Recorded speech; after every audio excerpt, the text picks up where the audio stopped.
সূক্ষ্ম কোণে একটা লাইন টানবে, ঠিক আছে?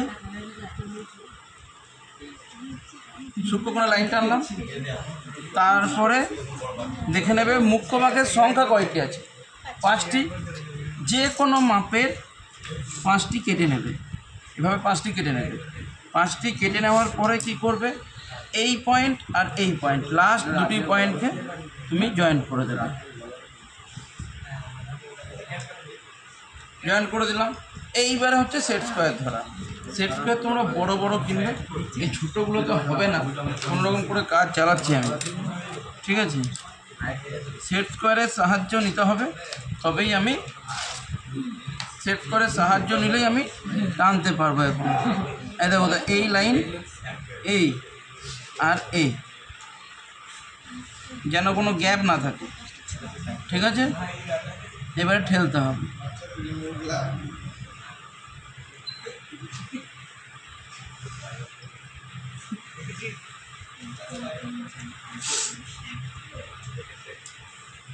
ছোটো সেট করে একটু অসুবিধা হয়, বড়তে ঠিকঠাক হয়।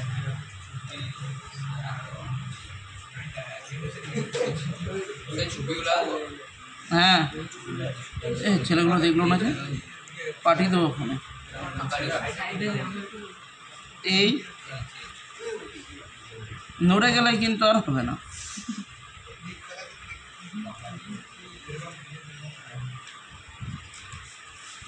তুমি পয়েন্ট মোটামুটি ঠিকই নিয়েছো, দেখো। আমি কিন্তু জানি না, আমি কিন্তু টেনেছি, এই পয়েন্ট অনুযায়ী টানিনি। হ্যাঁ, মোটামুটি ঠিকই আছে। তাহলে হয়ে গেল এই কাজ।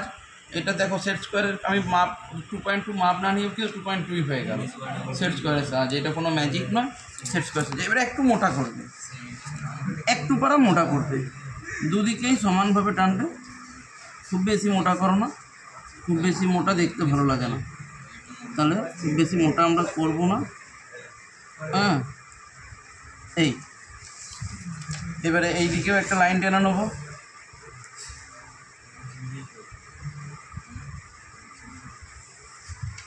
হয়ে গেল। এবারে এইগুলোকে একদম লম্বা লম্বিভাবে জয়েন করে দাও।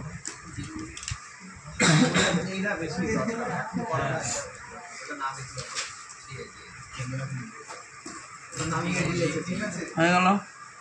এইবারে কি করব, মুখ্য ভাগ হয়ে গেল 5টা, গৌণ ভাগ কটি করতে হবে, 5টি, ঠিক আছে? এইখান থেকে সোজা নামিয়ে দিলাম 90 ডিগ্রিতে, এই তুলে দিলাম। এবারে 5টা কাটবো, পেন্সিল কম্পাস।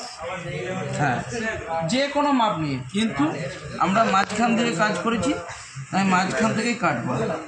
1টা 2টো 3টে 4টা 5টা। এই যে যেহেতু একটু হয়েছে, একটু বাড়িয়ে দিচ্ছি, এটা বাড়িয়ে রেখে দিই। এটাও 5টা করবো, ঘুরিয়ে নেবো প্রয়োজনে ঘুরিয়ে নেবো, কিন্তু এটা যেন না নড়ে কোনোভাবেই। 1টা 2টো 3টে 4টা 5টা। হয়ে গেল। এবার টেনে নেওয়া কাজ। কীভাবে টানবো দেখাচ্ছি তোমাদের। এই টানাটি মনে রাখবে, এই পয়েন্ট আর মিডিলের পয়েন্ট, আর চিন্তা নাই, পরপর পরপর যাবে।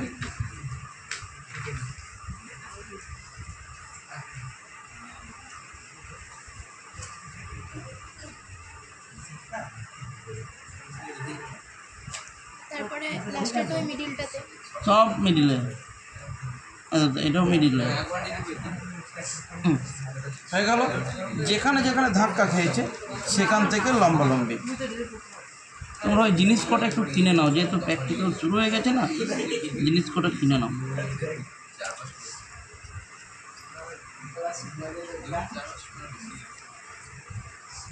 হয়ে গেল। এবার সাদা কালো করে দেওয়া গল্প।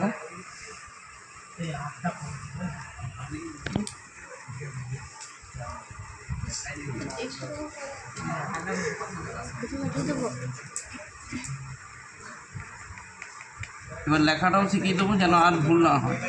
এবার যেন ছবিও নিজে করতে পারো, আর অঙ্কও যেন করতে পারো, একটুকু অঙ্ক বুদ্ধি রাখবে, হয়ে যাবে।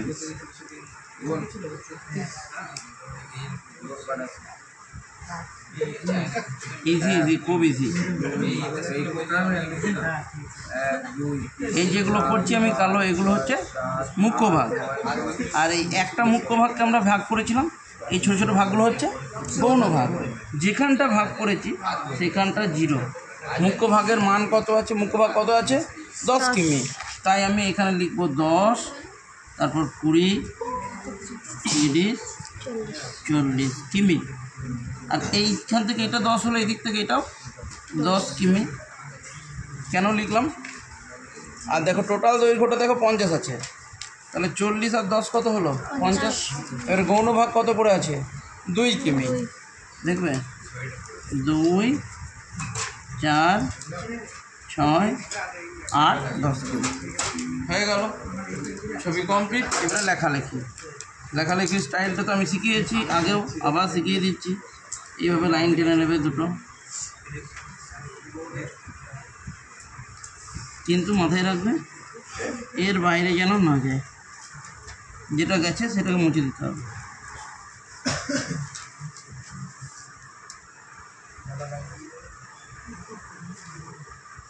এটা গৌণ ভাগ,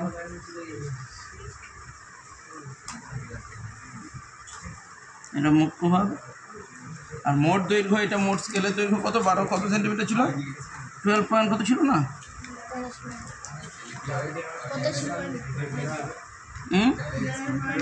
11.1। ওটা হচ্ছে মোট স্কেলের দৈর্ঘ্য।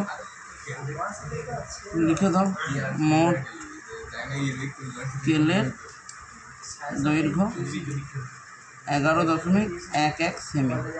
হয়ে গেল। মুখ্য ভাগ গৌণ ভাগ দেখিয়ে দিলাম। এবারে খালি RF লিখে দাও। RF কত ছিল? 1:, দেখো 4,50,000। মুখ্য ভাগ কত হলো? 10 কিমি। এই তো 10 লিখে দিয়েছি, আর কি দরকার? গৌণ ভাগ 2 কিমি হয়ে গেল ছবি। এবারে বক্স করে দেওয়া, দুটো বক্স করতে হবে। এই একটা বক্স। আরে তোমাদের কাজটা হয়ে গেছে? দাদা তোমাদের করে দিচ্ছি। অনুভব হয়ে গেছে কাজটা? তাড়াতাড়ি করো। এটা গেল আমার এমনি বক্স। আর পুরো বক্সটা করে দেবো একটু।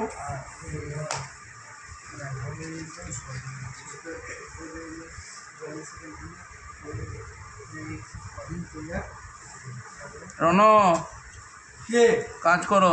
কাজ হয়ে গেছে, দেখাও খাতাটা।